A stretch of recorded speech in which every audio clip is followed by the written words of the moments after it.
Redwood Coast Energy Authority meeting of December 21st, 2023. And our clerk is Ronnie, and she is going to introduce everybody. All right. Good afternoon, everyone. This is RCA staff member Ronnie Chasse speaking. Before Chair Wu calls this in-person and online hybrid meeting to order, here are some housekeeping announcements. For those of you here at the Wharfinger Building, the microphones will be on throughout the meeting. Please identify yourself when speaking and one speaker at a time for the benefit of the online and phone participants. Online board members, please keep your cameras on and unmute your microphones when you are speaking. For community members participating in the public comment periods, please come to the podium if you're able so the microphone picks up your voice. Online participants, click the raise hand button in the webinar controls. Phone participants, press *9 to raise your hand. Public comment may be limited to 3 minutes at the chair's discretion. Please raise your hand early so we don't miss you. Email public comments are accepted before and during the meeting at publiccomment@redwoodenergy.org. Remote participants, if you experience phone or internet disruptions, please notify us if possible by calling or texting 707-382-7336 or by emailing publiccomment@redwoodenergy.org. And that's all for announcements. Chair Wu? All right, thank you, Ronnie. So like I said, this is the meeting of December 21st, 2023 of Redwood Coast Energy Authority. And may I have a roll call, please, Ronnie? Yes. All right. Director Natalie Arroyo? Present. Director Scott Bauer? Here. Director Janet Gagnon? Here. Director Skip Jorgensen? Here. Director Chris Mobley? Here. Director Sherry Provolt? Present. Director Elise Scafani? Here. Vice Chair Sarah Schaefer? Here. Director Jack Tuttle? Hi, his Zoom is updating. He'll be joining shortly. Okie dokie. Got it. Director Frank Wilson? Here. And Chair Sherry Wu? Here. Okay. All right, thank you. So let's see here, did that. Next we have, Nancy, do I have to approve the teleconference participation of Jack? We don't need to have a vote, but we do have to approve it. Okay, so, that takes a motion to approve. Can I have a motion from someone to approve the teleconference participation for, Jack Tuttle? So Ronnie, you choose. So Director Tuttle, is there anyone in the room with you? No? No. Right, so Director Tuttle is participating remotely due to illness at Just Cause? That's correct. It's not an emergency. Okay, correct. All right, great, thank you. Next up, we have reports from member entities. And is there anybody from the board who would like to have some words? We can't see you, Skip. Anybody? I actually have two things. One is that Humboldt Bay and District, our hydro plant is back online, yay. PG&E notified the district at 10:30 at night that, oh, hey, yeah, you guys can turn it back on. And it's been offline since April. And, you know, they were doing a bunch of updates and they've changed up some other instrumentation and messed around with the data system. And by 9:30 the next morning, they had it on.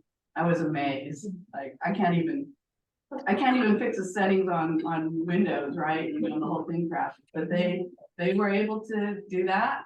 So we're back online, yay. And the other thing I wanted to add is that the water district is holding a workshop on the 24th of January for our in-stream flow dedication. This is a project we've been working on for years, trying to get our water rights added to. So the add would be to have the change of use be for environmental benefit for a portion of our flows. So that's happening January 24th. Anybody else? All right, I'm gonna close the I have an report. update, Sherry. Oh, yeah, go ahead, Sherry. Thank you. I was just looking at the dates, but the Eureka tribe is hosting offshore wind conference here in Eureka. It'll be primarily with our tribal governments, but everybody is welcome to come. We'll have some discussions around, that progress. So just wanted to let you know if you've seen that on our website. Perfect. Thank you. Yeah. I think it's starting to make the social media rounds, because I did see it somewhere. Yay. All right, anybody else? Okay. Closing reports from member entities. And now we're gonna move to oral communications. This is a time provided for people to address the board or submit written communications on matters that are not on the agenda.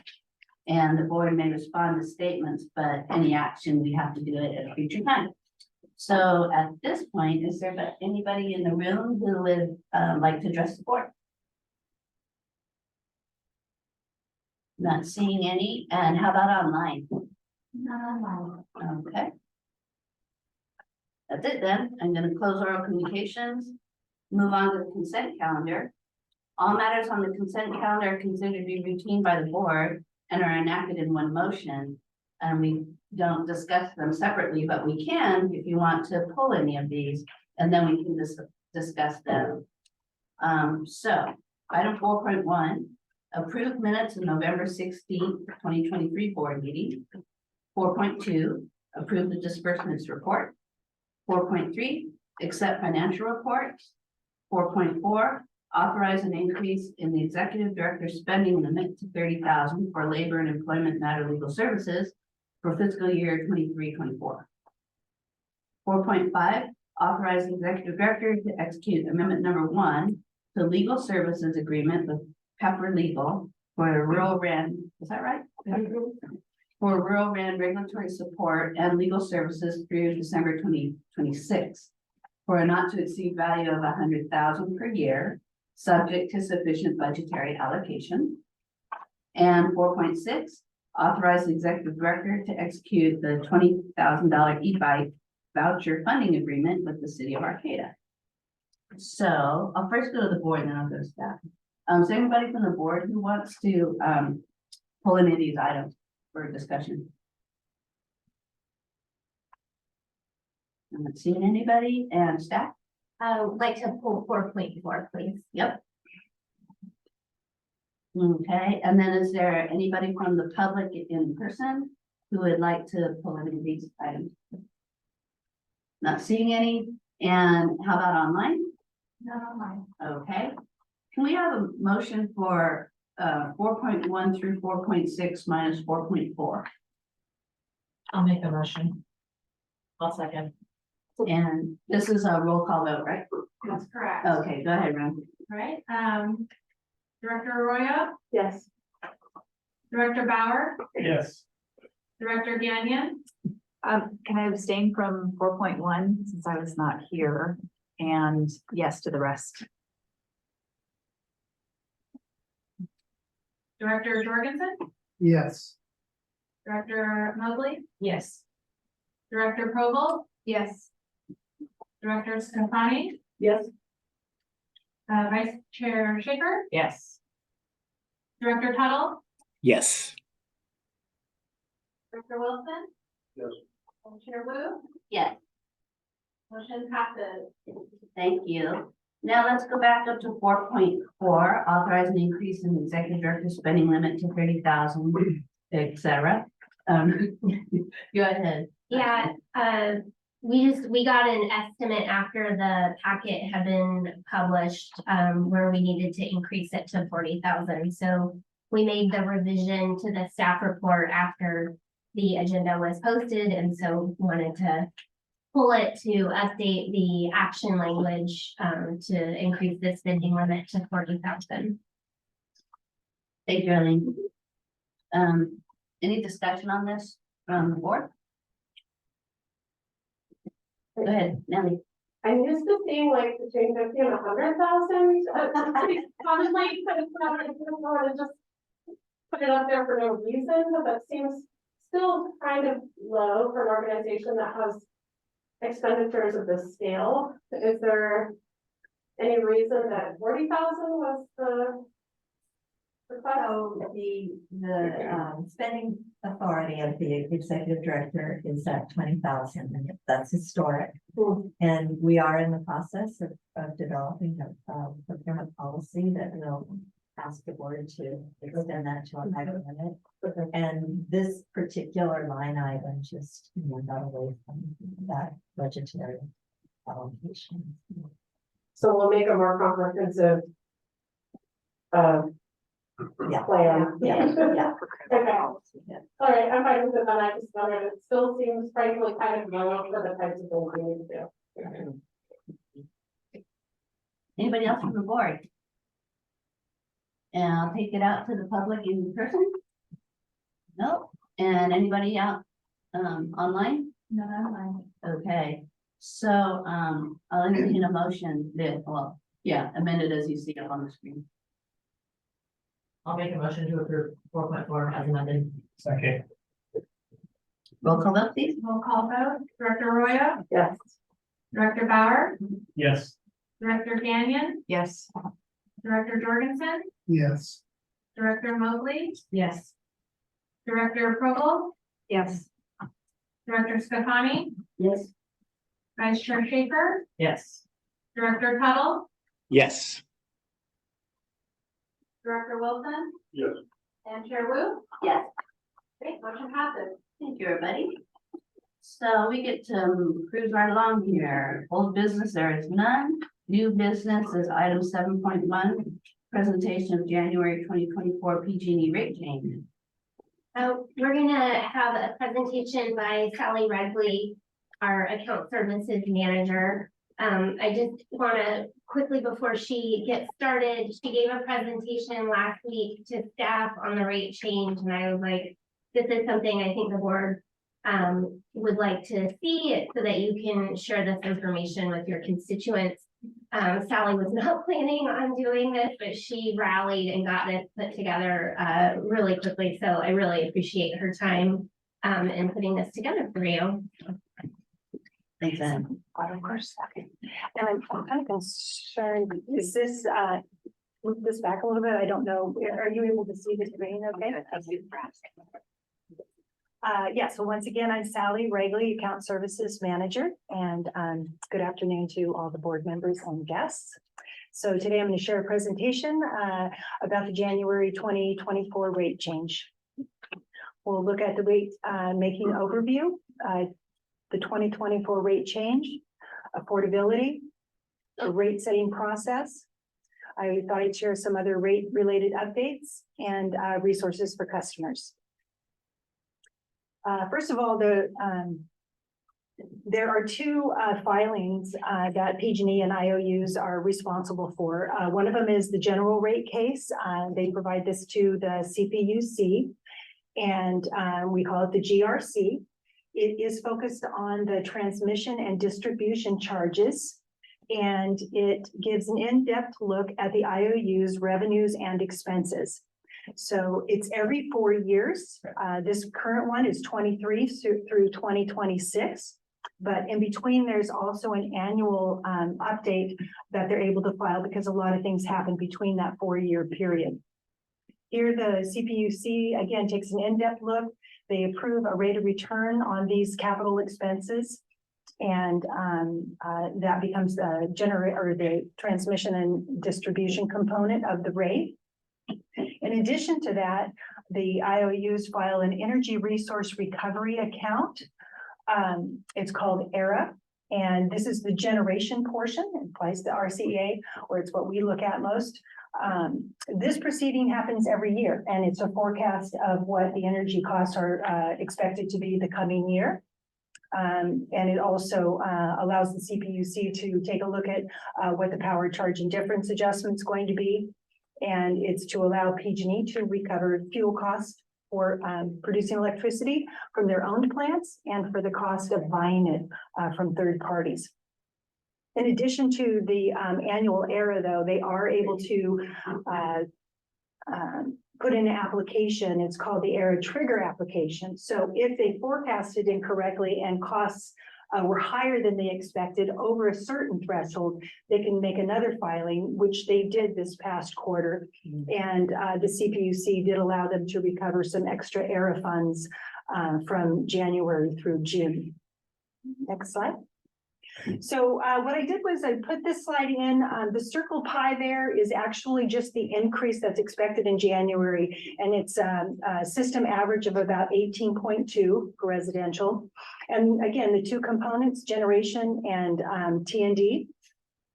So the majority of the increase is attributable to the transmission and distribution.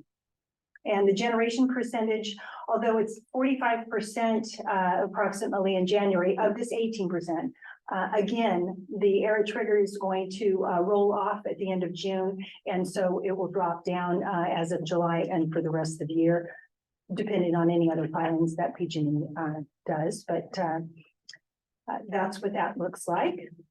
Next slide. Some of the reasons for the transmission and distribution related costs. Of course, we're all hearing about the wildfire risk mitigation that's going on. A lot of undergrounding of the power lines and then some overhead covered conductor costs. PG&E did request a lot more undergrounding than the CPUC approved because those are, I think it was estimated at 3.3 million per mile. And they had said, you haven't done what you thought you were going to do before, so we're not going to give you as much as you're asking for in the future. So they are kind of watching what PG&E is requesting. Also, the public safety power shutoff, PSPS planning, you probably have heard of that. So that's when there's a weather-related event. I've seen it in the last month regarding a wind advisory that was going not in our county, but down south. They actually put out notifications to the customers telling you that your power is going to be shut off to, not to have any sparks, start any fires. That particular one a couple of weeks ago, as the weather came up, it changed and they did not end up turning off the power. But there's a lot of work that goes into that planning and implementation. So there's costs in that. And then they also put in costs for vegetation management around the lines and poles, and again, just to help with the wildfire risk. Next slide. They also asked to recover some costs for CO2 reduction. They want to retire some gas pipelines where electrification is both, they found to be cheaper and probably a better environmentally sound infrastructure. They are also putting lots of money into upgrading the grid capacity for enhanced building electrification and interconnections for new construction, and then electrical vehicle charging stations. There's many more things that are incorporated. I just picked some of the top ones that I thought you might be interested in. Next slide. So for the generation, a couple of the costs that are shown in that, PG&E noted the unusually high market price and volatility of last winter, which caused the electricity costs to be higher than they expected. And also the customer electricity demand was lower than they expected. So the revenue collected from that was less than to recover the generation costs. So again, there's a transmission delivery and the generation. Next slide. Added this just for another look. You usually hear us talk about residential and non-residential. This one has residential, but they outlined a little bit more of the non-residential with the small, medium, and larger type businesses. And then at the very bottom, the system average change. And on the right is just the January 24 cost per kilowatt compared to what it currently is based on the October 2023 and the changes for each one of those different rate classes. Next slide. Affordability. Affordability hearings are also held. A lot of Customers are surprised to hear that, but we inform them that the CPUC does invite their comments, and they invite them to attend different hearings, and we a lot of times show them where the CPUC website is so that they can find out when the hearings are. During the hearings regarding the general rate case, they heard concerns about just utilities being unaffordable. So I put a note at the bottom. They indicated customers can expect to spend about 13.3 to 24% of their disposable income on utilities based on the PG&E's increases. They also made comments of concern about poor maintenance history, concern that PG&E, I guess, is not putting back into their system some of the profits that they're making, and voiced that. And they also were concerned about lack of transparency of what PG&E is reporting on. And so I think, I know I've seen in this last decision that they are asking them to track and detail things out even more. So maybe that lack of transparency, you know, they're trying to address that a little bit. Next slide. So the RCEA rate setting process, we have a discount percentage to PG&E's rates, their generation rates. That's a 0.5% at this time and has been adopted by the board. Then we monitor PG&E's ERA filings and process the generation change once PG&E's generation rates go into effect and have been approved by the CPUC. So for this year, we will get the final tariffs, probably not just really close that week right before January, and then PG&E will be effective January 1, and it takes me a little bit longer to go through our process and deal with our back office provider in actually getting the rates on. So ours will actually show probably 2 or 3 weeks into January. Then the RCA rates are posted on the RCA website. So again, we help customers navigate there quite often when we're trying to explain or justify you know, benefits of being with RCEA and showing that our rates are a little bit less. But we do post them on the website. And then PG&E is also mandated to post 60 days after the implementation. So in March 1st, there'll be another rate comparison showing our rates against theirs on the PG&E website. And then you've all probably received the joint rate mailer once a year. We're mandated to send out a mailer that again shows the comparison of our rates to PG&E rates for several classes.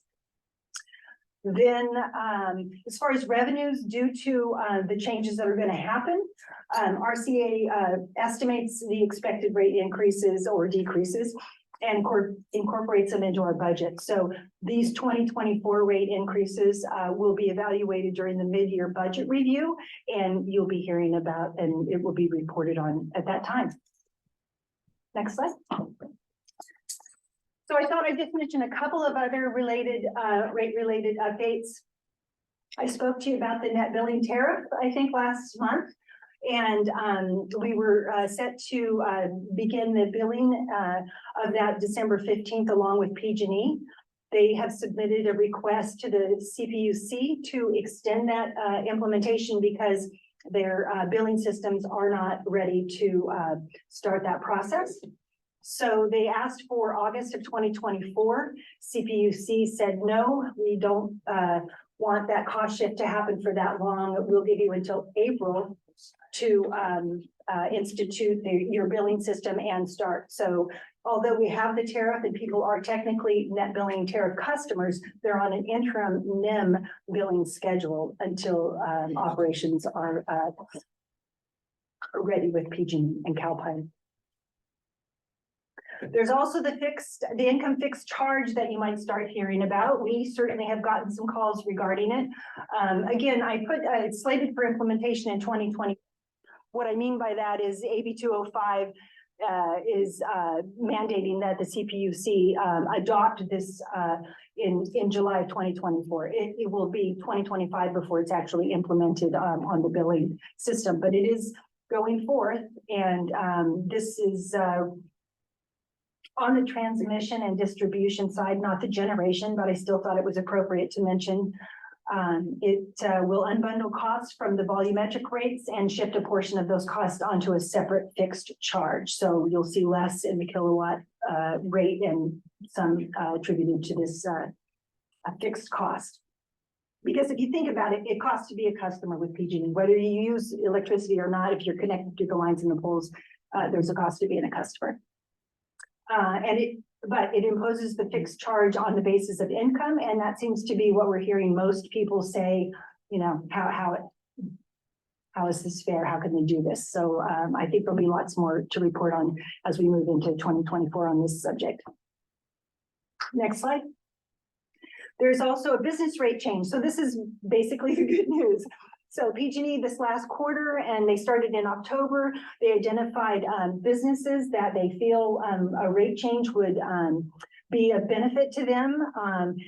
And anybody who they found could save $500 to $5,000 annually, they're sending a message to them via the telephone, an interactive voice response message saying, please call PG&E and check in on your rate because we think you can save money if you change. We're trying to get a list of those right now. PG&E hasn't been able to give us a list of our customers because I'd like to reach out to them and make sure they know that this message is not spam and assist them with any questions they have and see them get this benefit if we can. There'll be another second round of this the first quarter of 2024. Next slide. So we do provide resources for customers in addition to all the calls that we take in, and Jamie actually does a terrific job in assisting customers with the financial options that they have. We do list it on the website. The CPUC has a website that's very easy to access and has information on the proceedings, why these rates are happening, and how to comment or provide information to them regarding their concerns. PG&E has a financial assistance webpage. And I like to always mention Humboldt 211. I mean, it's a overall resource that has a lot more to do than just utilities, but they do have people that are able to assist customers. And so we offer that information also. Next slide. Any questions? Thank you, Sally. Go ahead.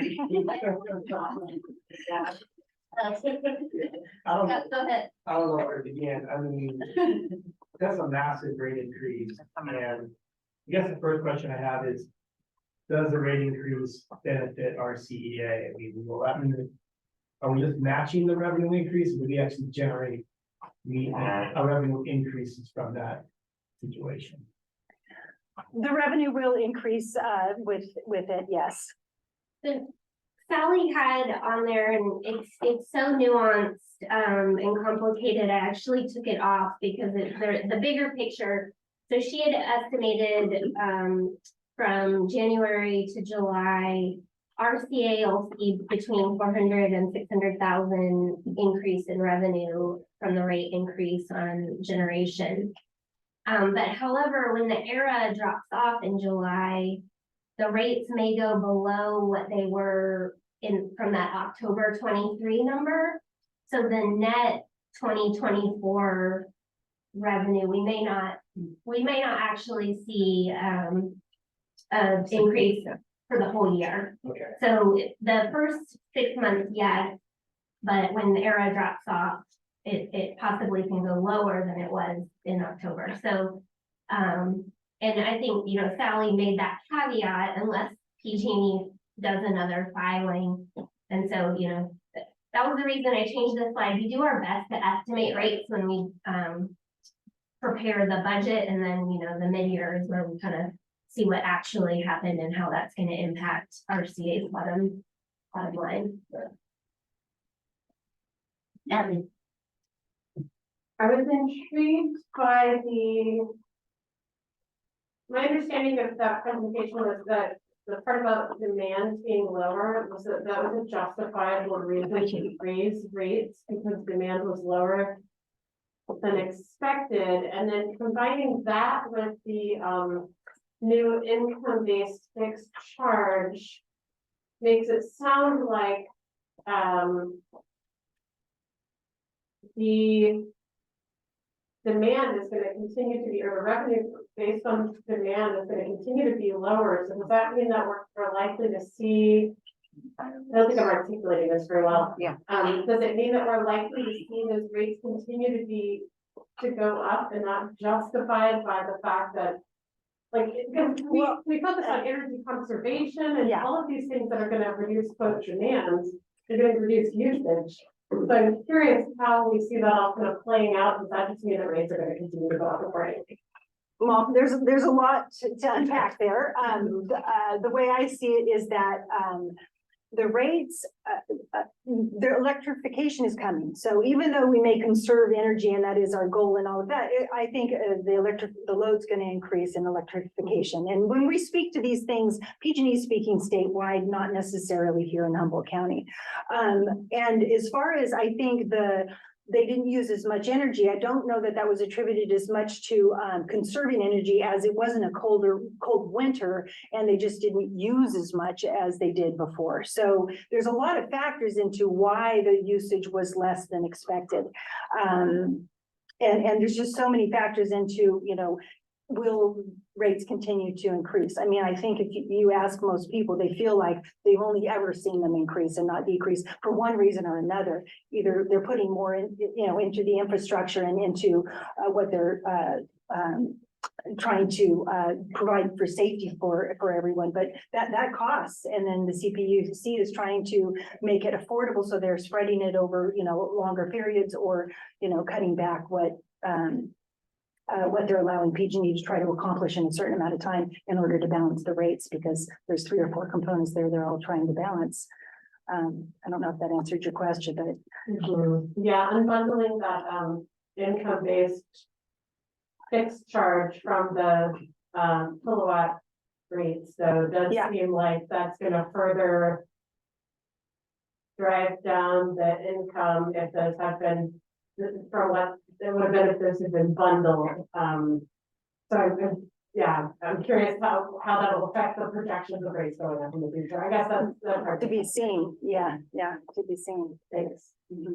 And just to your point, Natalie, I mean, I think, and this is like everybody's constant complaint with PG&E, I think, but and another reason to think about things in the future of like having our own energy independence and resilience up here, but like they're always going to have to be paying out their shareholders, and it's always that's going to be their bottom line, and it's never going to be about good rates for people like us. And so, I mean, yeah, I'm to your point, I'm not optimistic either, because it's like there's always going to be something to have to build up infrastructure and prepare for electrification and this and that, but it's always going to be something that can be the reason to raise rates, but the real reason is to pay their shareholders.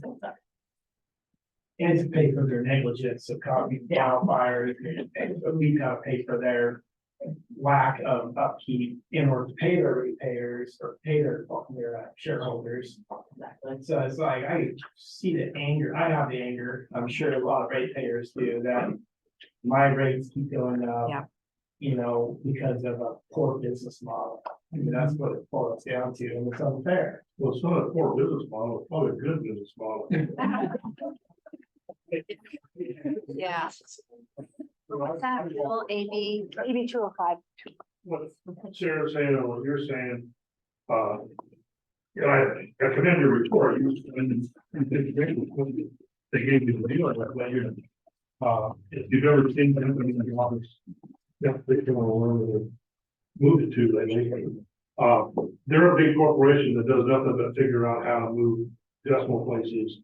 And the number that you see on your page, that what went up per kilowatt, depending on your rate, isn't very big sometimes, because it doesn't affect it. Numbers are only in the 5th and 6th decimal place. But when you run that out over the state of California, that's a big number. And they've already been cited with, they weren't transparent. They didn't do their infrastructure. That all went to the shareholders. And back to your statement about wanting to do, if we have our own system up here, one is to have generation, but to have the transmission and distribution. If PG&E could get rid of that distribution and not have to be responsible for it in Humboldt County, they would do that in a heartbeat. Because when you go out on 36, and all the outlying rural areas where our transmission comes into Humboldt County, it's really bad. And the numbers, unless you're getting it out of Humboldt Bay Power Plant, it's coming across 36. And then just in the distribution side, which is a voltage level down more to the customer, you go out into these areas of rural Humboldt County and it's really bad. And if you have to go out and take care of that in the windstorms and the rain and the elements that we have, they don't want to be a part of it, but they're mandated to be a part of it. So essentially, they just pass the rate on and expect your bill to continue. It's ridiculous to say 25% of your disposable net income is going to your utilities as a result of that. So, welcome to 2024. To that point, I mean, that chart that you shared was very helpful because it was just that the numbers all look the same, 0.03, but when you look at that percentage increase and change, I mean, it's, 17, 21, 25%. Anybody else from the board? Right. I think the thing I was trying to convey was that I was surprised that the CPUC has determined that doing not a great job projecting power demand is justification for rate increases. Do they have a clear and concise list of justifiable reasons for rate increase that we could in the future comment on? Is there some mechanism by which they say, yes, these are okay things for you to charge more based on, and these are not? Well, in these proceedings, they do ask for comment, so Okay. I believe that would be something our regulatory person could help us maneuver and incorporate if it's a possibility. So that's something we could follow up on. Okay, then what's the time frame for that? Well, this is, this is done. This is completed here. Yeah, I don't know Next when. year. Yeah. Before the annual true up, I don't know if there could be some comments during that time, which will happen again next January. Okay, I know this is informational only, but I would be very interested in seeing the opportunity come before us to make that type of comment, and so, whatever that might, but maybe it happened and I missed it. It's entirely possible that I missed that opportunity this time around. Yeah, and now that we have a new regulatory and legislative manager, she'll be presenting to the board soon. And one of the things that have been asked is Cal CCA has an advocacy group where they want our board members to sign up for alerts, so not just staff. And so when she comes to present next, we're going to bring that forward for board members and encourage you all to sign up and see those alerts. And so we will incorporate, these CPUC hearings in that. And if that's not the right avenue, we'll give other ideas. Okay, thank you. Appreciate it. Good, Frank. Oh, I'm sorry, Jenna? Could you raise your hand? No. Oh, okay, go ahead, Frank. I don't know if it goes, this is the right place to ask for it, or if it's when we get to the portion where we say request for other things to be on the agenda, but previously we had, I don't remember what it was in, but it went through, the former positions that the PUC members, their past history of job employment.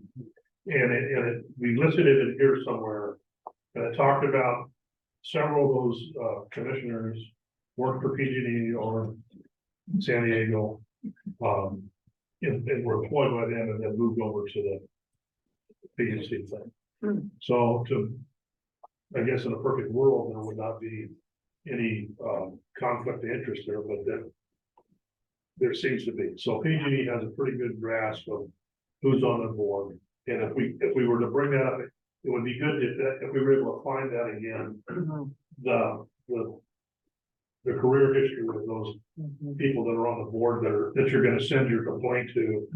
Because depending on what council you're on or what board you're on, people can write letters and come up and talk to the podium. But how much that actually affects the decision of the council or a board, in my opinion, would be questionable if they really take all that to heart. Until you get a very adamant, strong voice, saying something to get their attention, they won't, they just do it because it's a compliance of the law. But I'd like to see that list of street names again. We have some up here. All right, how about you, Jack? I'm trying not to forget that you're there. Okay, and I'll take it out to the public now. Anybody in person? Nope. How about anybody in the public online? Okay, take it back up here. This was informational only, but we got some good direction with staff. Anything else from up here? Sally? Thank you, Sally. That was great. Not great news. But yeah. All right, next up is 7.2, presentation on medium and heavy duty zero emission vehicle infrastructure readiness.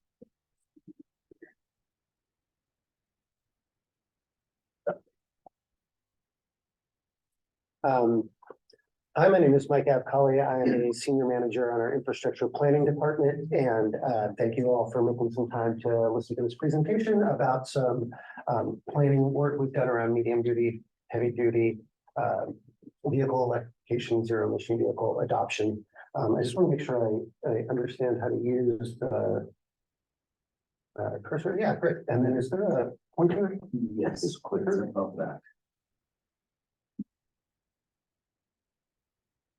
There it is. Okay, cool. So this was work that we did in the last year, maybe over the last 16 to 18 months.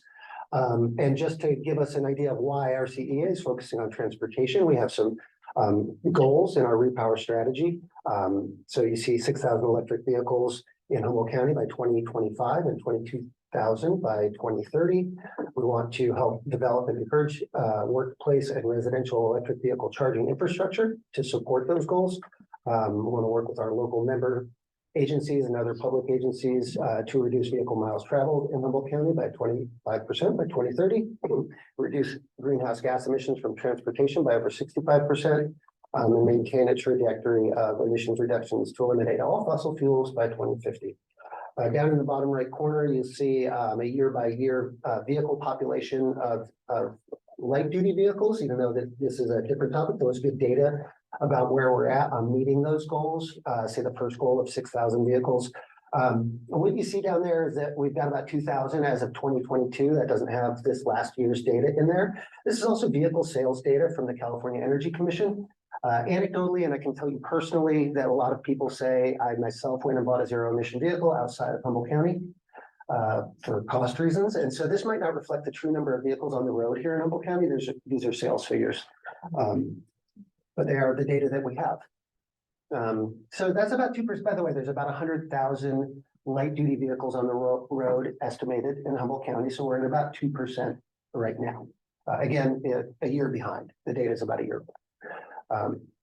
So we received a planning grant from the California Energy Commission as part of their clean transportation program to study what it would look like to transition our medium duty and heavy duty vehicle fleets to zero emission vehicles, and to study the related, charging and fueling infrastructure that we would need to support that.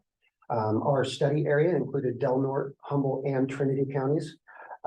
We had 2 reports that we submitted to the CEC. What the image there you see is the cover page of our blueprint. The blueprint's really made to be, a blueprint is a figurative term. It's a readiness plan. And we meant this document to be very readable. And so it doesn't have as much of the heavy details. Those details could be found in our final report. Both of those were just completed in November and December of this year. And so, where am I putting this thing? There we go. So just, the need for a blueprint and need for a readiness plan arises from several factors. One is that the state has some very ambitious goals and some mandates to reduce greenhouse gas emissions from the transportation sector.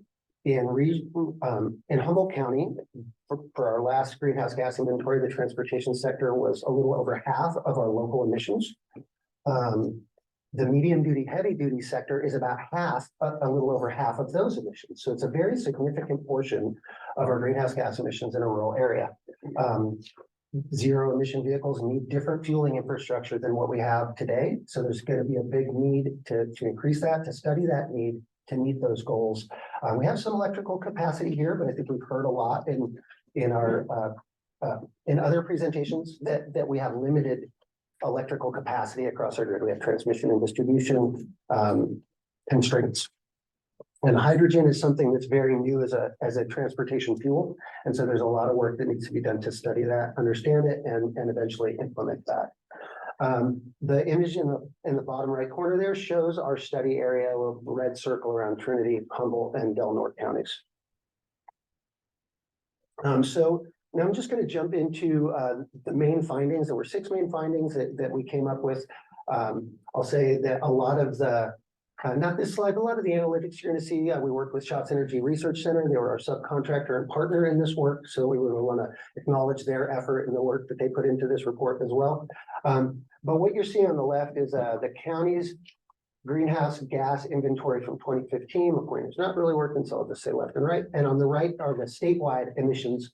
And I'll try to point this, there it is, this little, oh, it's my podium getting in the way. Apologies for not being more prepared, but this is transportation sector at the state, which is 36.8% of emissions.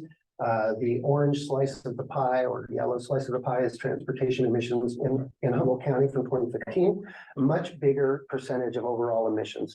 We have a couple of reasons we think that this is true. We have diverse populations. We have more vehicle miles traveled than our urban counterparts. We have a lot more in our 3 counties of study. We have a lot of elevation changes. So these vehicles are, having to make elevation gains that might be a part of it. Another one is reliance on 4-wheel drive vehicles. A lot of off-road equipment in rural counties. So that's huge because as the state works to tackle our greenhouse gas emissions in rural areas, transportation is just a bigger part of the solution. I'll say it that way. So our second main finding is about the state's goals and mandates. So I've listed a few of them here, but they mostly come out of the California Air Resources Board, CARB. Some of these come directly from the governor's office. There are others from legislation. But what we'll see here is innovative clean transit went into effect a couple years ago. It affects transit agencies. And they have certain timelines to meet zero emission conversion goals, advanced clean trucks, zero emission airport shuttle buses. The big one that just was approved by CARB this year is the Advanced Clean Fleets Regulation. That affects a lot of our local state and local government fleets. It affects high priority fleets, which are anybody who controls and operates more than 50 vehicles in the state of California. Or if you have one vehicle and make more than $50 million worth of receipts, one vehicle can count as a fleet under those circumstances.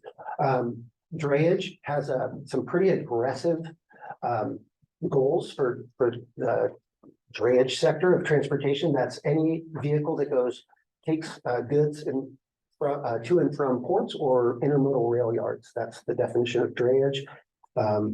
And each one of these pieces, these mandates or regulations have pretty strict guidelines.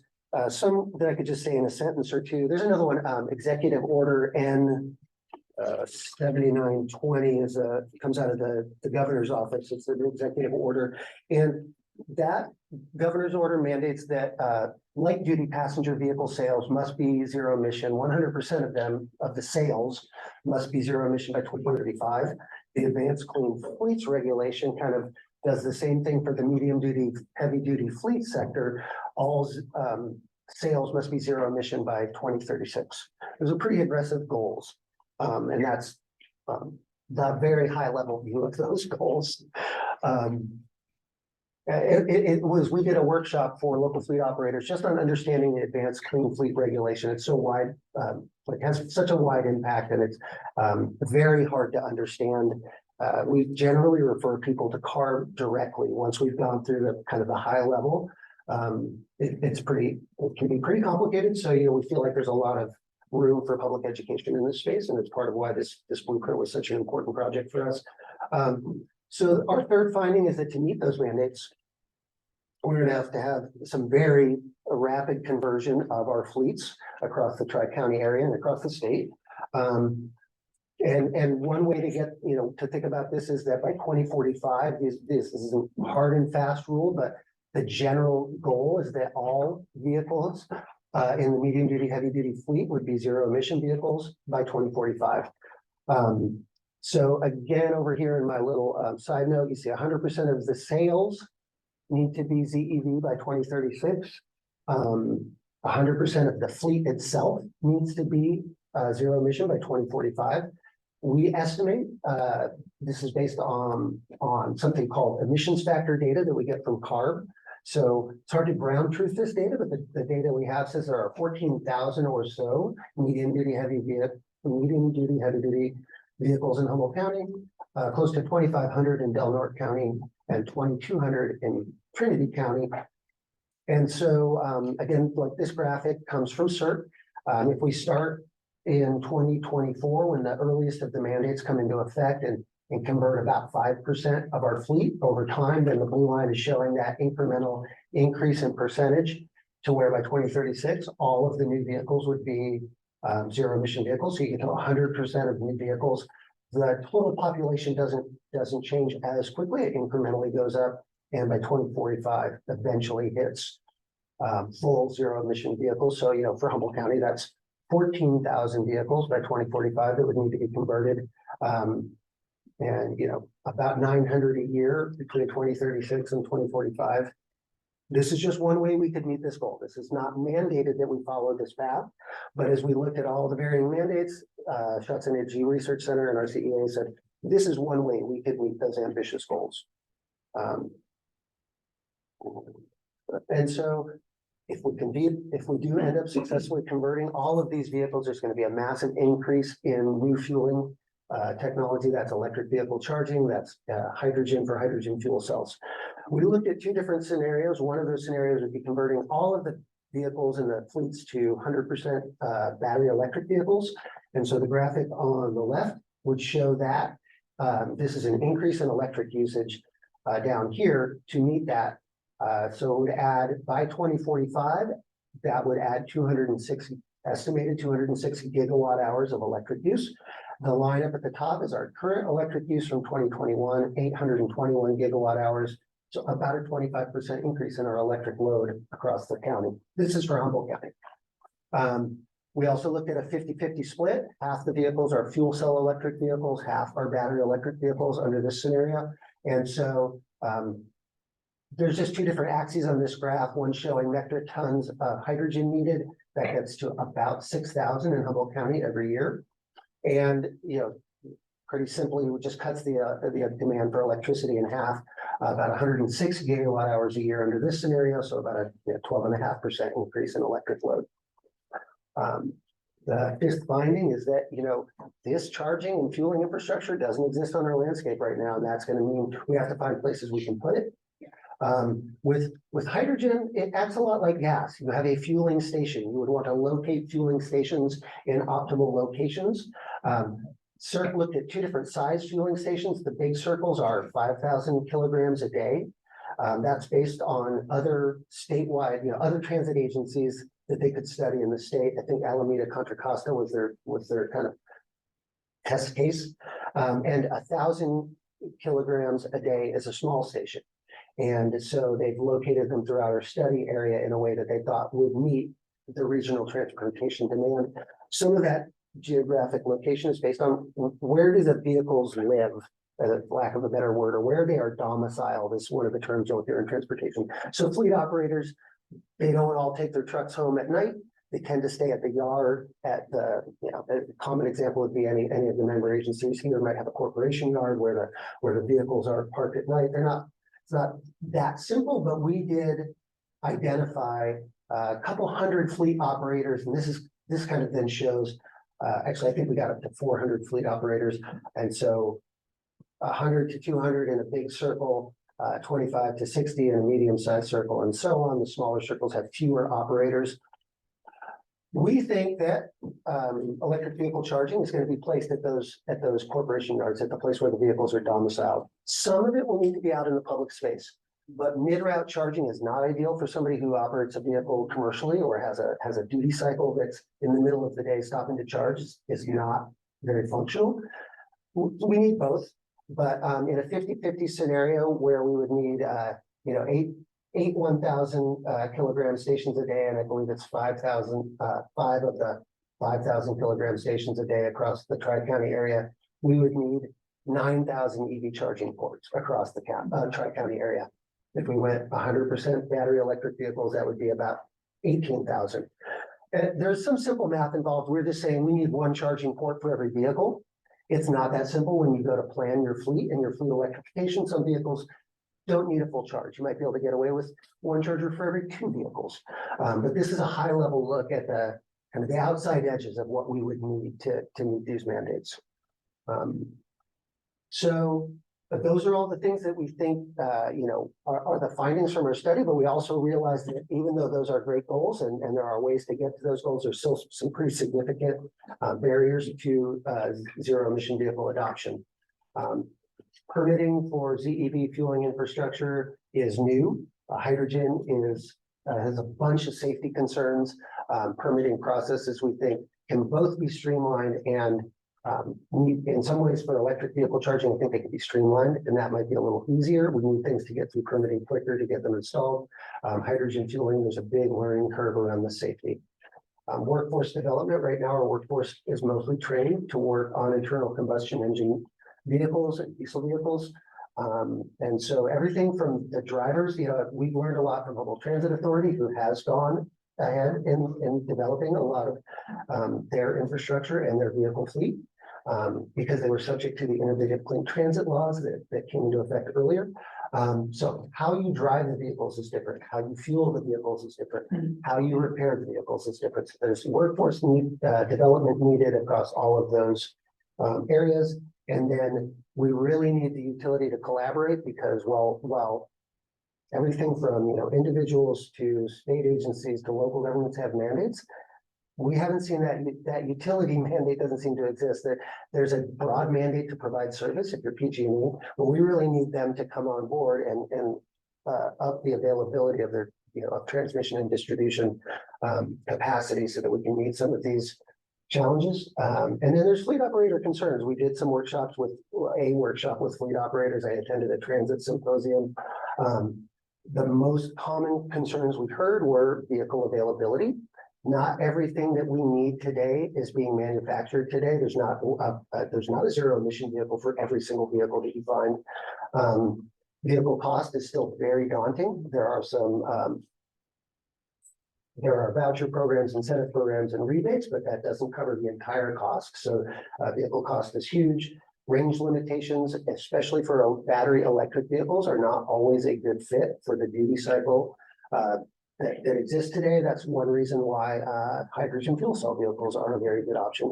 They do better on the range issue. The availability of the infrastructure, we mentioned that a few times. It doesn't exist yet. That in the chicken and the egg problem, we know what needs to come first. The fueling infrastructure needs to come first. People don't feel comfortable buying a vehicle if they can't fuel it. It's not a chicken and the egg problem. Sorry. Vehicle maintenance. So talked about that. It's new. It's different. We need training programs. College of the Redwoods, I'm forgetting now. College of the Redwoods has a campus in Del Norte County. Like the College of the Siskiyous in Trinity County. They all have motor vehicle programs that have some electric vehicle curriculum. Not a full certification yet. You can get some limited certifications, but so there are some local resources, but we need to grow them. So part of our work was to see what the CEC is looking for. The next phase of this is, once we've done this study, is where could we place some of this infrastructure? And so we early placement opportunities. agencies and entities that we've worked with, Arcata Transit Center, that's my picture on the right. We know that we've talked with the staff there, they've had, at the Arcata Mad River Transit Service, they've had some issues with mid-route of range limitations, so they would like to look at mid-route charging at the Arcata Transit Center. That's, kind of a mock-up of something we thought might work there, where they have a bus parking everything here, and some charging stations could serve light-duty vehicles here and heavy-duty vehicles here. It's also, they're not the only transit agency that uses that hub. We worked with the city of Rio Dell on, there's a big gap in DC fast charging. So I think something like, and I don't have this exactly right, but I think there's one in Benbow, and then there might be one in Eureka, and there's nothing in between. So we thought, Rio Dell might be a likely place where someone can get off the freeway and receive a DC fast charge. We worked with their city staff. Both of these projects were things that RCA has actually applied for grant funding for. And so we referred to them as we were doing our medium duty, heavy duty planning work. It's just like I said, early placement opportunities. And we've done a lot of work with Eureka City Schools who, I don't know if everybody knows this, but they currently have 6 electric buses. They're being awarded 2 or more, depending on how the grants work out. And they're rapidly hurrying to try to get all of the charging infrastructure in place. And, right now they sometimes go down to the mall and plug in to charge there. And that's what happens when we haven't gotten the charging and fueling infrastructure in place. But they've been doing really great work. I just want to give them some credit for that. I mentioned Humboldt Transit Authority. They were able to get a grant a few years ago that they are now implementing major overhauls to their transit yard in Eureka. Their plan is to have hydrogen fueling, and they largely went all in on hydrogen fuel cell conversions as their solution. They do have some battery electric buses. They would part of their plan, if it works, is that they would kind of be this would be a shared resource where they, I think we called it over the fence. Other agencies could come and fuel at their fueling station. So it could be a shared resource. And their problem, in many ways, the Humboldt Transit Authority has taken the lead in this space. And it's really exciting to see if this is a mock-up of what they plan to build up. And if and when they do, and they have that resource, I think if there are light duty vehicles, they would be able to fuel up here as the public, and then other transit agencies and public agencies would probably get some kind of key card to enter the facility and charge the larger vehicles here.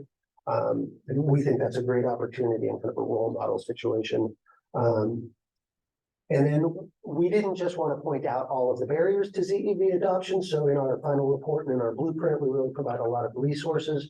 All of the cities and the county and Humboldt have done work to streamline the permitting process for electric vehicles. They've successfully done that. We've noted that in some places in Trinity and Del Norte County that hasn't happened yet. Workforce development, we give a lot of resources for Department of Energy training courses, the local community college courses. There are some PG&E programs like the EV fleet program and something that they call Rule 29, which is for interconnecting dedicated electric vehicle charging equipment. We want to make the community aware of those resources, to participate and collaborate with our local utility. We're chasing down every source of funding we know and every, rebate or tax incentive to try to make folks aware of how they can lower that total cost of ownership.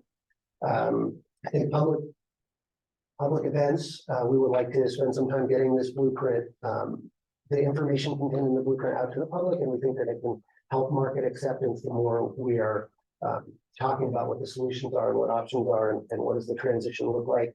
And we need to secure more funding to do technical analysis. We submitted fleet surveys to fleet operators. We didn't get a statistically significant return, only about 10%. And we find, so we did our study based on high level CARB data, this emissions factor data. But really any and every single fleet operator needs to do a transit study. They need to do a fleet study. And those things cost money. And so while the CCC gave us this grant to do broad research, we feel like we need more money. The counties need more money to study this in depth and come up with a specific plan for fleets. And so some of those next steps, we have a little bit of budget left in our grant from the CBC. I hope that's not muted, that might be, and I apologize. I think it is. I swear I hit do not disturb. I did my best. So we want to inform local stakeholders about the blueprints and the results and kind of start discussing what it's going to take to meet these mandates. We also think we could do a little more of that survey work and get real survey results so we can start fleet planning with agencies that are interested in taking that next step. And then the California Energy Commission makes implementation funds. If you've done your planning work and you've done your homework, you ate your vegetables, now you can get money to implement these things. And that's really great success of completing this grant is we will be eligible. We missed the first round of funding because the first round of funding became available while we were still completing our drafts or our reports. You have to have your reports completed. There should be a new round of funding coming up this year. And we're going to work with our CEC contract managers to get ready for trying to get some implementation dollars to build some of these things, to build out some of the infrastructure that we think we need. And then just kind of a parting thought is that rural communities really face different challenges than the state as a whole. We have this higher emissions. We have greater vehicle miles traveled.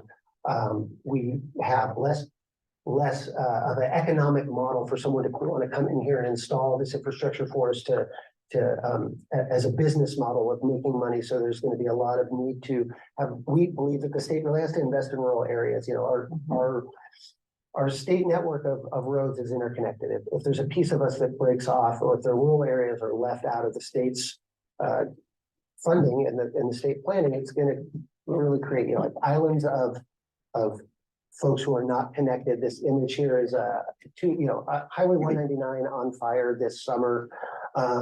You know, we were working with Del Norte County. There was one time when we had a meeting, and all the people from the transit planners in Del Norte County had to, work remotely. They were under serious crisis. These things, this is what we see, could happen in rural areas if the state doesn't kind of chip in and help us with meeting these challenges.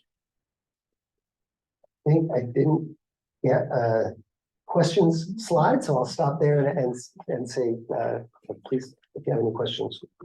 Thank you, Mike. That's great. Thank you. Yeah, go ahead, Chris. I'm wondering, is this state or federally mandated? And have they said how much funding there's going to be and for how long in a period of time? Most of the mandates that we've seen are state. Any combination of, like I said, governor's executive orders or CARB regulations. It's not clear to me exactly how much funding and the schedule of that funding. And so I'm sorry I don't have a better answer for that. There are commitments to fund this work. So the Clean Transportation program that funded our research work will fund implementation. But I just don't know how much is available. So we don't know how much will be available, and if they're looking at a 5 or 10 or from now until 2045 for funding. I ask because we do a lot of public funding in some of our projects, and it seems to me it would make more sense for them to start with smaller fleets, construction companies, and smaller fleets, because then your larger fleets like Recology, they've got to be 100% sure it's going to work. So if you start smaller, all the bugs are ironed out, then it goes larger. But is the funding going to run out for the larger ones before?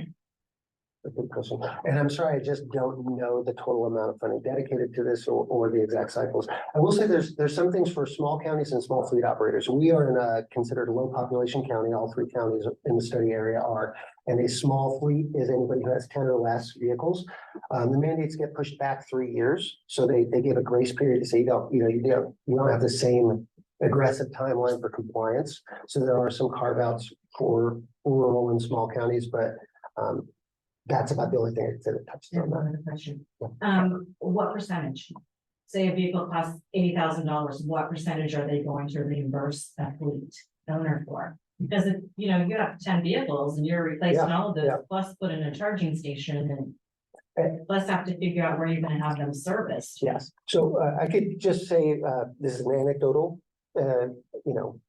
answer, but the funding source that I'm most familiar with is the Hybrid and Zero-Emission Vehicle Voucher Incentive Program, HVIP.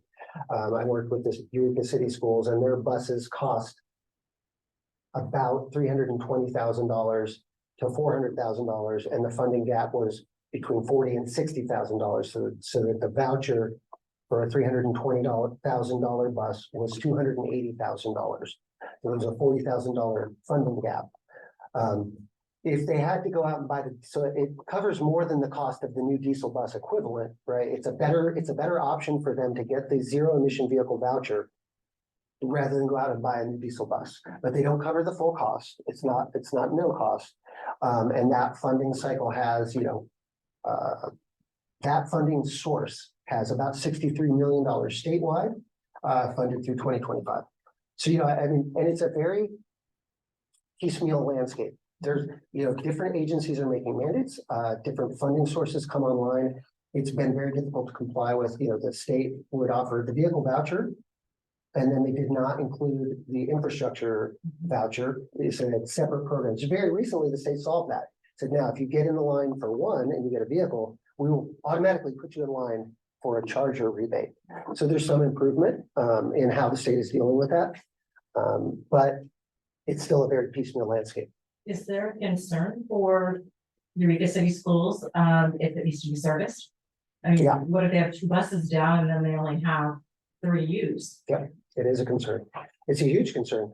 Some of these, so right now the state program does not require scrappage immediately, but most programs where you get a voucher, it does require scrappage in some time frame of the diesel bus or the diesel vehicle or the ICE vehicle. And that is a huge concern for their staff. So they have, had to send one of their electric buses back to Cummins to get it retuned and reprogrammed. They have some diesel vehicles still in their fleet. And I think over time, those concerns will diminish as we become, the first generation of any technology has got some bugs. So I think it's going to get better over time, but it is a concern. And I think that's part of why the state is allowing smaller operators in rural areas to transition a little more slowly than the state as a whole. Thank you. Mhm. Anybody else from the board? This is quick. I'm sorry, say again? Bernie?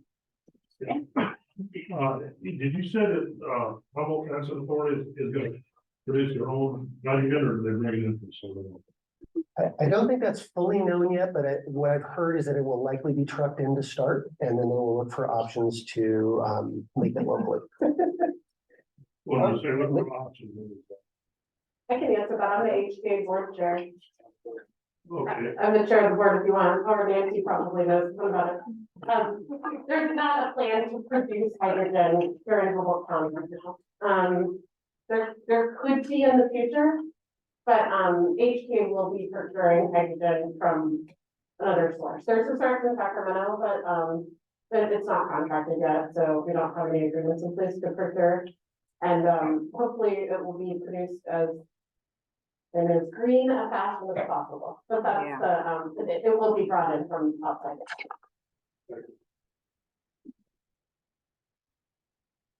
Anybody else from the board? No, Go ahead. yeah, it's not really, I mean, it seems like some of these things aren't achievable right now. I mean, the infrastructure issues, I mean, at the city, everybody's freaking out because they don't even make dump trucks or, heavy duty equipment that's just battery. So you need hydrogen as the next option, but we still don't have the hydrogen fueling. So it seems like the mandates they're super aggressive, and that's what we have to do, but until the state funds up like $5 billion and says, go forth and do this. It's just like chicken and the egg or whatever, like how do we do this? We all know we need to, but PG&E can't even supply Fortuna with new, connections. And we're expected to put 6,000 EVs on the road. It's really just the most challenging thing in the world. I don't know how your heads aren't swimming in that. It's like, we don't do this, but we can't,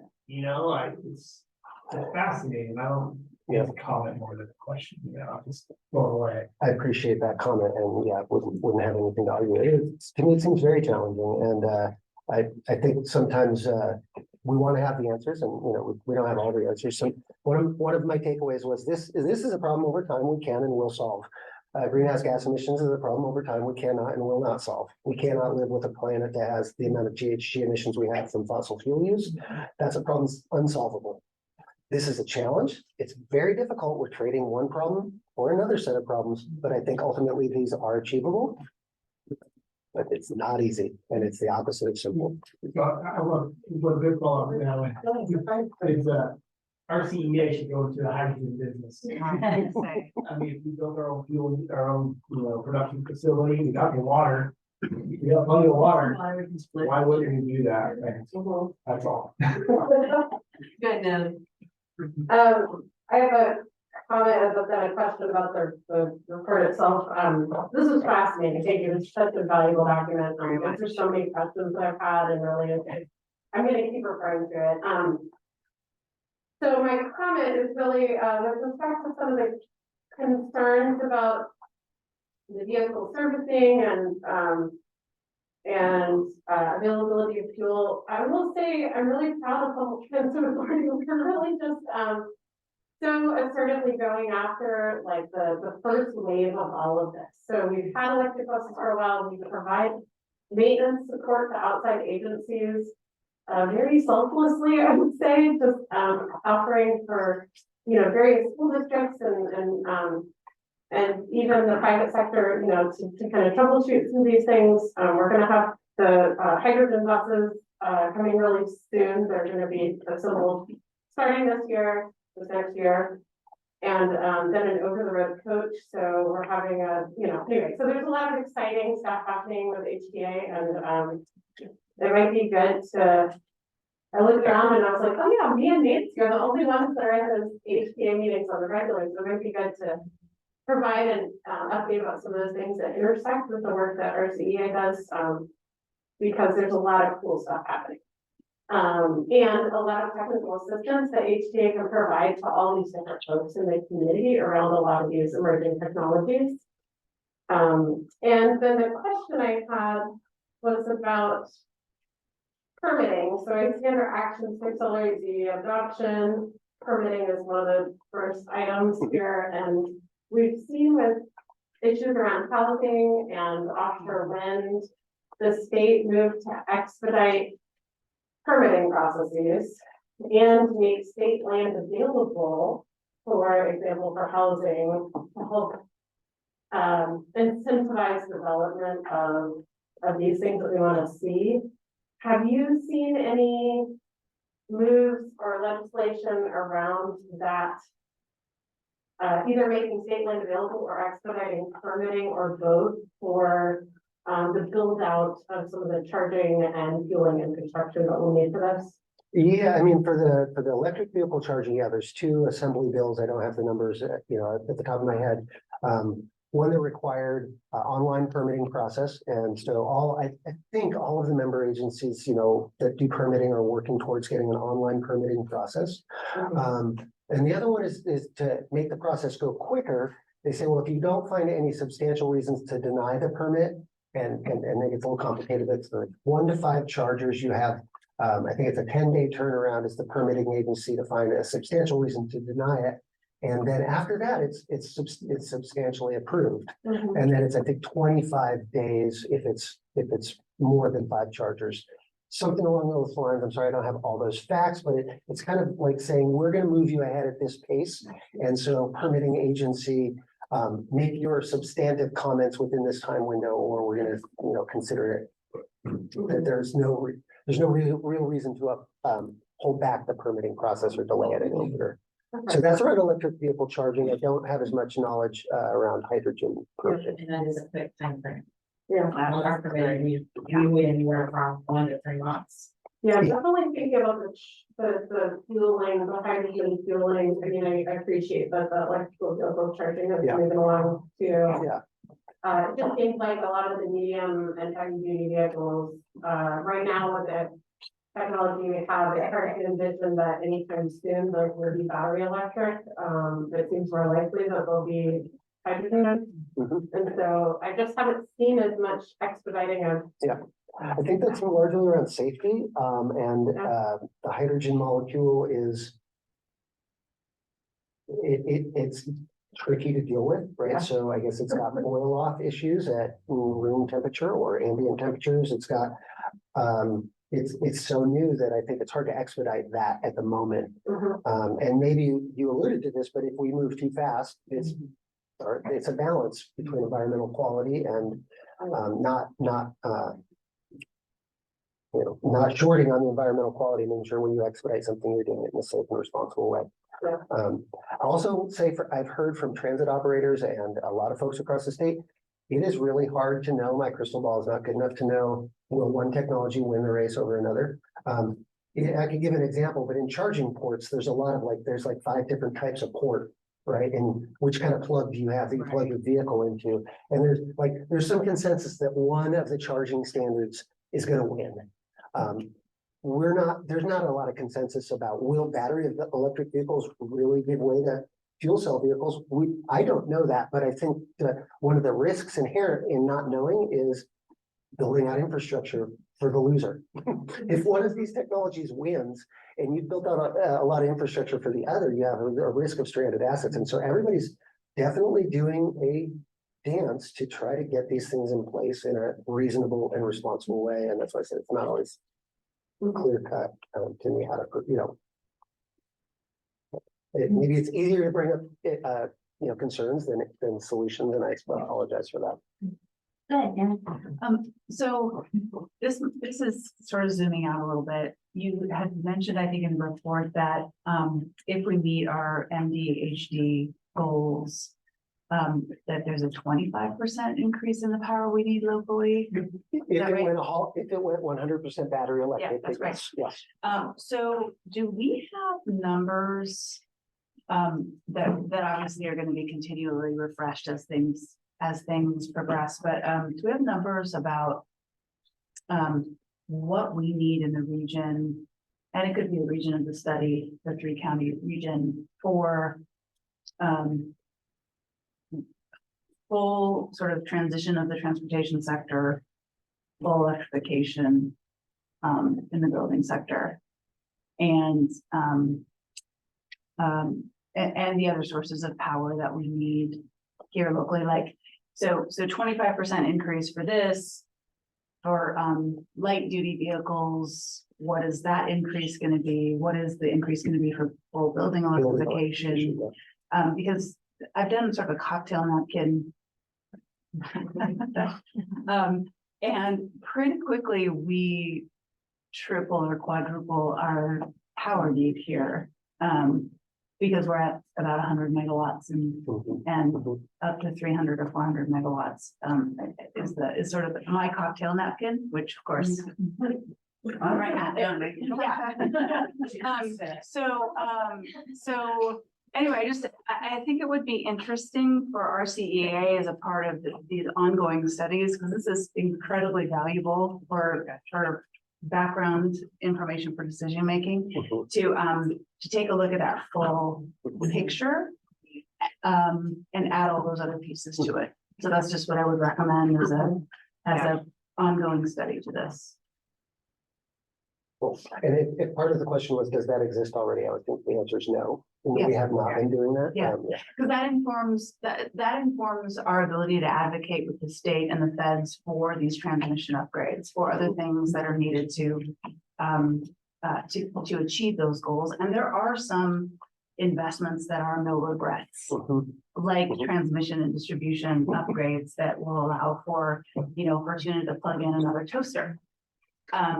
So I think, so I think, I think that would be a great idea. Thank you so much. Okay. Anybody else on the board? Did I go to the public already? Oh, I'm sorry, Jack. I didn't see you. No, okay. Did I go to the public already? Okay, so now it's time. I haven't seen anybody in person. How about online? Okay, last chance board. Mike, that was great. That was very Thank good. you. Thank you all very much.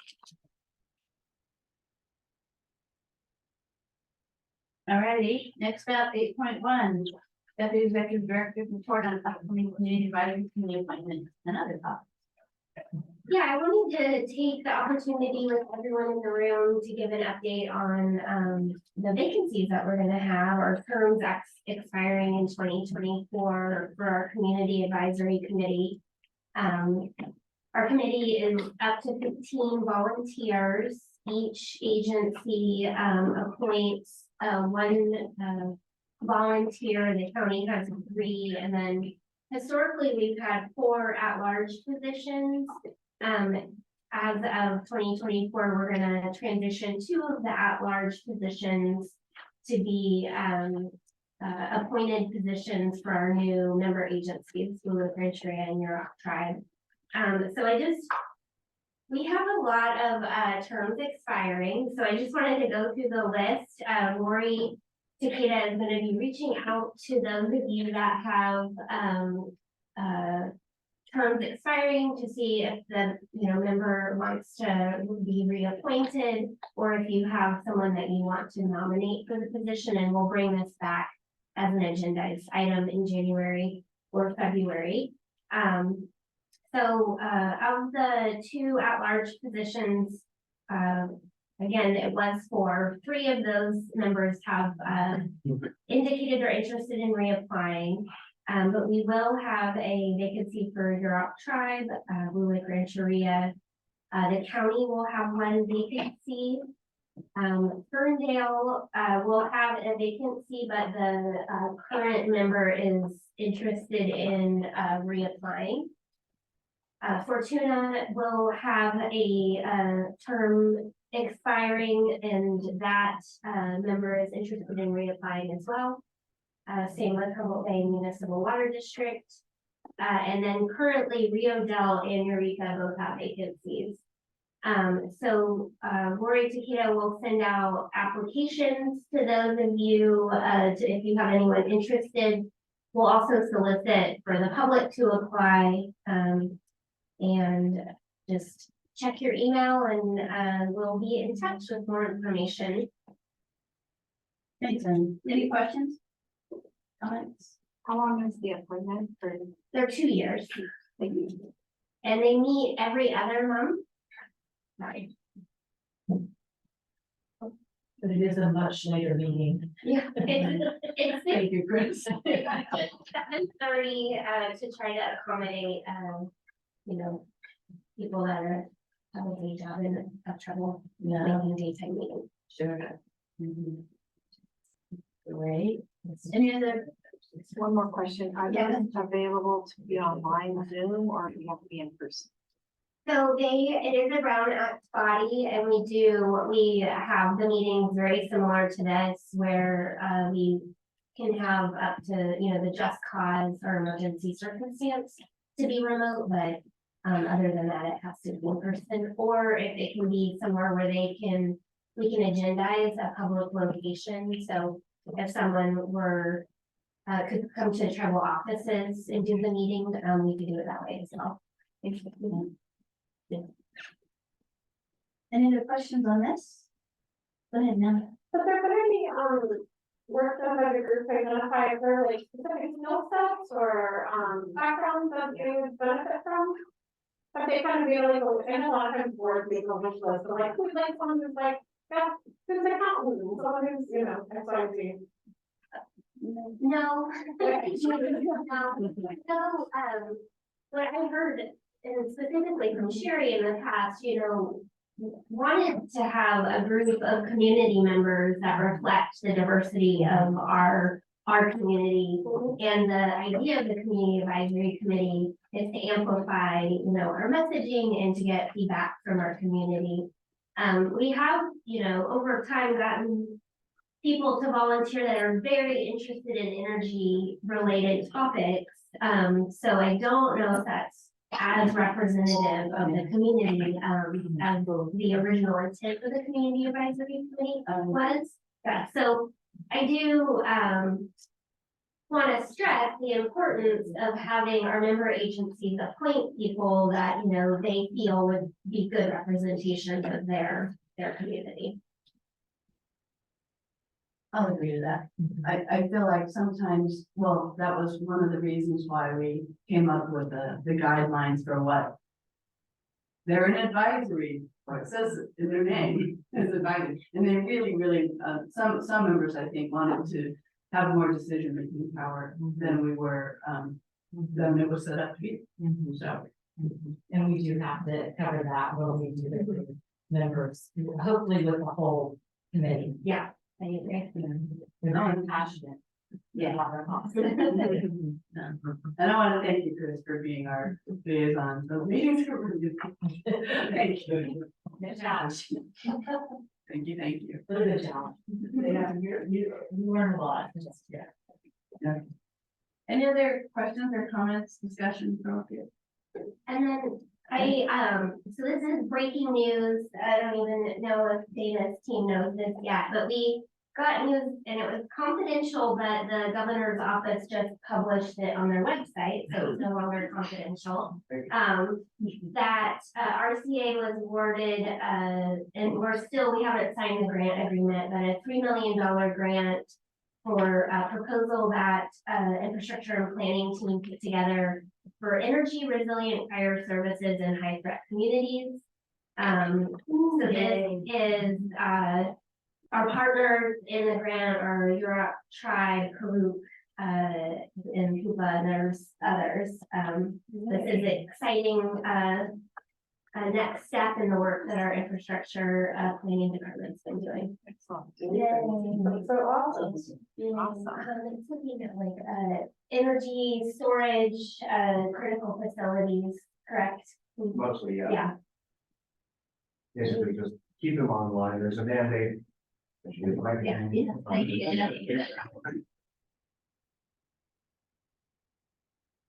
Dana Boudreau, Director of Infrastructure Planning.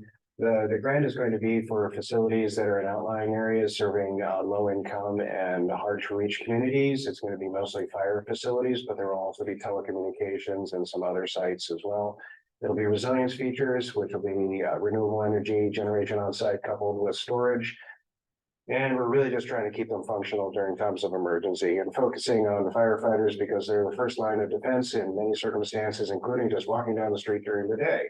So we want to keep them productive and supported in their line of work.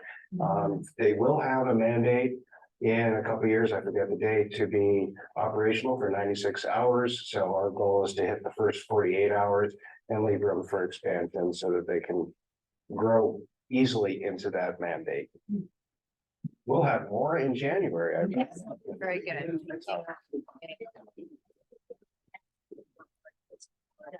Yeah. Any comments, questions on that? All right, I'll take it out to the public. I'm sorry, is there anything else? No, okay, that's good. So, let's see, I'll take it out to the public for, actually either one of those items, those topics. Nobody here?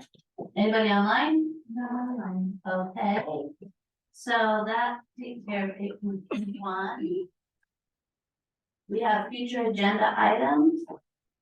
Is there anything from us up here? Well, this is probably terrible, but just seeing what PG&E's rates are doing. I know we're trying to maintain, profitability and whatnot, but I'd like to understand what it means to increase our discount a 0.25%. 0.5%, but I don't know what that looks like, how that affects our resiliency within our own budget. I'm just curious if anybody else is interested. I'm interested. Yeah, I think this has been asked before. Probably, yeah. I don't think it's ever been adequately covered. It's over vague because there's so many rates and there's so many decisions how you do this. My question is if there's not a way to understand what he just asked. If we move up by 0.5%, what does that do to our bottom line? And it's one is how much we've got some substitute on the long-term contract. But, and so the energy market is very volatile market. I had the same thought, and was wondering whether this is a function of when Sandrine comes on. You know, when we get more certainty. Yeah. Anyway, yeah, So perfect. this is a future agenda item? Yeah. Yes, Yeah. I'm supportive of hearing that. Thank Yeah, you. me too. Anything else? Okay, we bring it out to public? No, and online? No. Okay. So I'm gonna close that. And next we have, 3 closed session items. 10.1 is conference with legal counsel, anticipated litigation pursuant to government code section 54956.9 D2.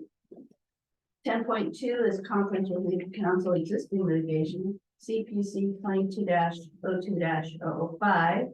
Petition for modification of V 2506-055 pursuant to government code 54956.9 D1.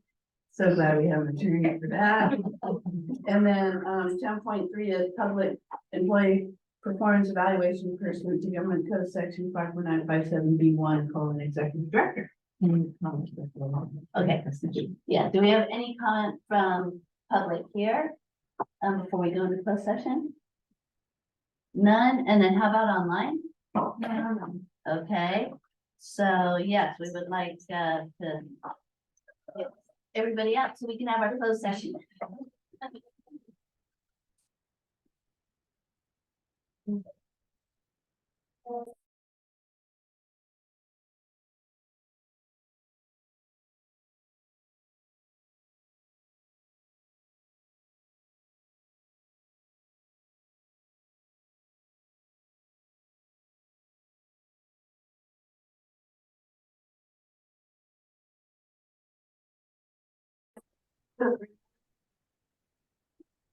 Okay, we've come out, open session, we have nothing to report.